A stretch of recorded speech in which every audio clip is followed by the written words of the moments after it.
Good morning, everyone. Jeff of Jeff's Game Blog here. Stuart Robertson, who's going to be the artist on my Lamentations of the Flame Princess module, assuming the crowdsourcing campaign goes well.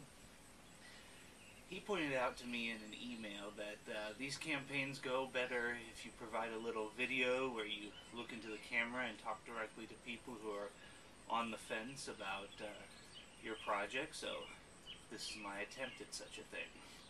I have with me here today some of the gaming products that I sort of had in mind, I was thinking about at the time I pitched my adventure idea to old James in Finland, and I want to talk about one of them this morning. This is G1, 2, and 3 against the Giants. I got two copies of this. This one's got sort of a munged up cover. The other one, the cover's actually split from over usage and is now in two pieces. Of all the adventure modules I've run over the year, Keep of the Borderlands blows all the others out of the water in terms of number of times I've run it. I just plain can't remember the number of times I've inflicted that on players, but G1, the first installment in this lovely thing, probably comes in second in terms of how many times I've pulled it out. I don't do high-level campaigning a lot. I generally prefer levels 1 to 6 is the range I run games in, but if I do go high-level, you can expect G1 to show up at some point. That's the steading of the hill giant chief. And I like these modules. They can be a lot of fun. I mean, giants are a classic mythological monster. Let's go lurking about their lairs and kill the bejesus out of a bunch of them and find their treasure. What's not to love? But there is something missing from the G series of modules. And that's sort of a context. There's a little intro paragraph about, oh, the giants are wrecking up the world and you've been charged with going and stopping them. I've started a lot of adventures, a lot of sessions with thinner intros than that. I mean, you know, I'll just look the players in the eye and say, hey, I wrote a dungeon, let's start playing. So I can't hold that against, you know, the modules or Gary, you know, the author. It's a Gary Gygax module, so we have to be reverent. No, but come on, this was written back in the 70s, so what can we do like the G series, only improve upon the formula? That's one of the main ideas behind Broodmother Sky Fortress. Let's take the basic concept of fighting giants and try to do it the next quanta better than the G series. Other people, I'm sure, have done this. I know Thorkhammer's modules that extend the giant series.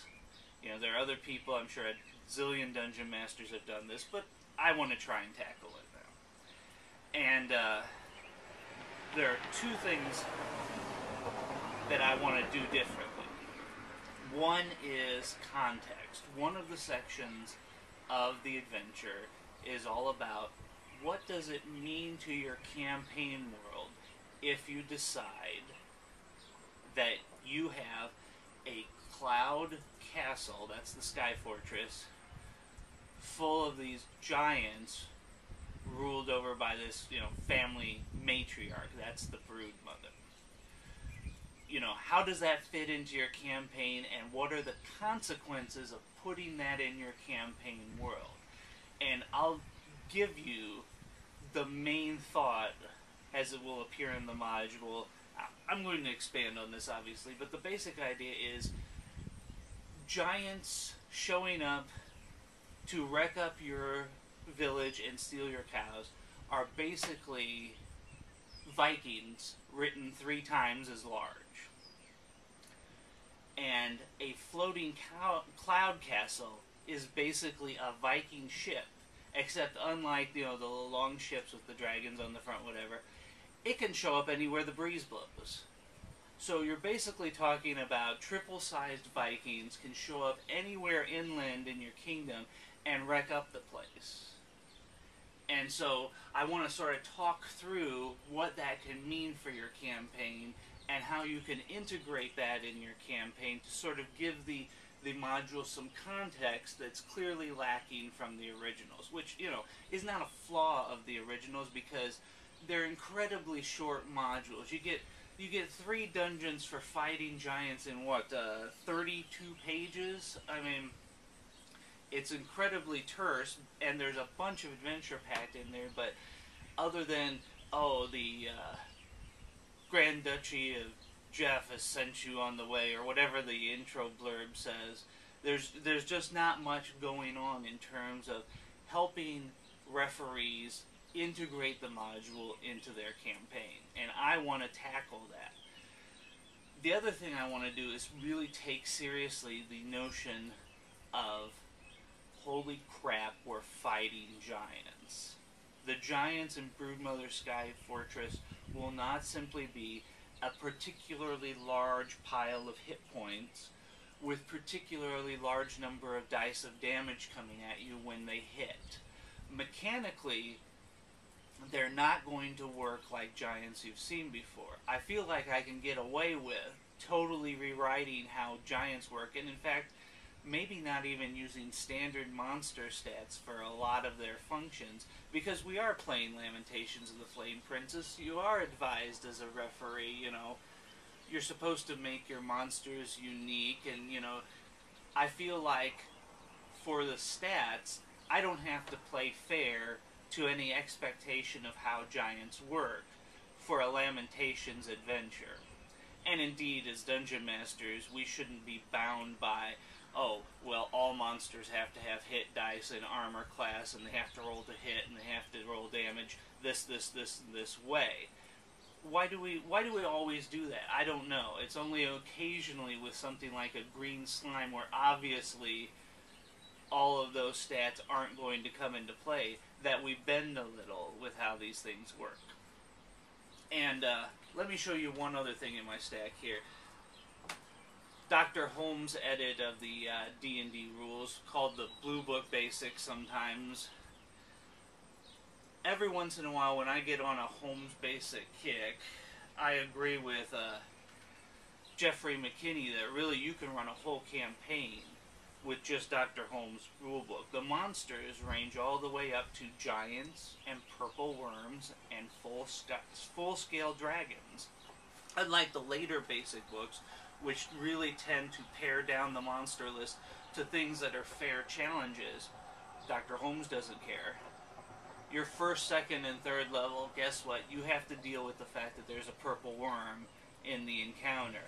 I think that's great. I think it makes adventures much more like, say, a Jason and the Argonauts or an old Sinbad movie or something like that, where, yeah, there are lots of guys or skeletons with swords or stuff like that that we can get in maybe regular sword fights with, and that's great. But every once in a while something pops onto the scene that we can't handle with sheer force of arms, and we've got to get clever. This is when, in my games, players like to do things like break out the ropes for tripwires, push boulders onto the monsters, get a whole friggin' wagon full of oil and hope it explodes in the monster's face and not theirs, you know, and stuff like that. And in my opinion, that's one of the times when Dungeons & Dragons type games are at their absolute best. The standard mechanical solution will not work in this situation. What can we, as players, using our imaginations, do to whoop up on the Dungeon Master's selected monster? That's what I want to do in Broodmother Sky Fortress. These things are not going to be easy to beat. They are going to kill characters because I'm going to be thinking about it in terms of first, second, and third level characters going up against full-blown giants. I'm not saying you can't run the module for higher levels, but my approach is definitely going to be, holy crap, we're fighting giants. They can step on us. And what can you do if a giant steps on you? I mean, has everybody seen the movie Godzilla vs. Bambi? Or, no, Godzilla meets Bambi, I believe might be it. Bambi meets Godzilla.